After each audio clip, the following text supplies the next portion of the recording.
سيدنا نوح 905 سالی بانا ملت کر، ملت هشار دکر، دقوت عبادتش خدا تعالى را بکن، حسابی ری قیامت بکن، ری قیامت روکا چتنه، ایمان بمونن ورنه سر ری حقی قل امر خدا تعالى کن.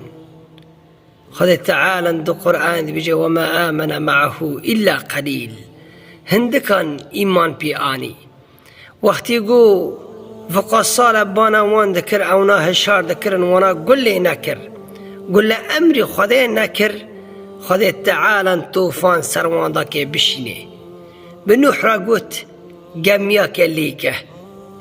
قمي شاكر نوح خدا تعالى طوفان جوان رشاند لأنه اونا كفر بون.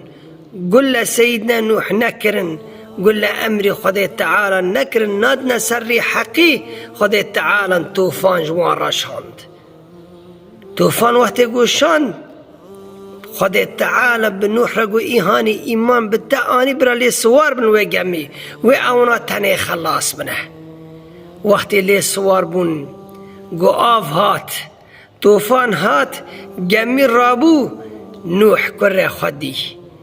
شاف لكره خكت قو كره من ولا مرة سوار به كره خقو بافو قو أزهر مجاكي بلنده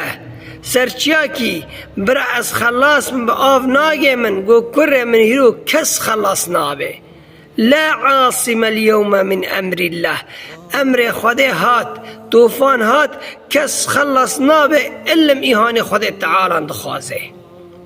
إلم إيهاني إيمان بخده تعالى آني أو دفع جميدة أو تنوي خلاص به كشبي وخلص نابه. لا عاصم اليوم من أمر الله إلا من رحم،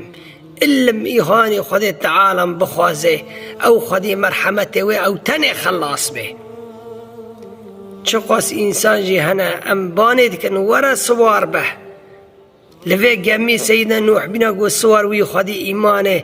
ورا سوار به تجي ورا ريا حقي ريا قرآن وسنته بيت خلاص بي وها جرجي تري حقي نمشي تخسري بنا قو مثلا ميكور مانجي دويجي چه کرو بخکرو خراب کرو بخکرو، چه کرو بخکرو خراب کرو بخواک کرو.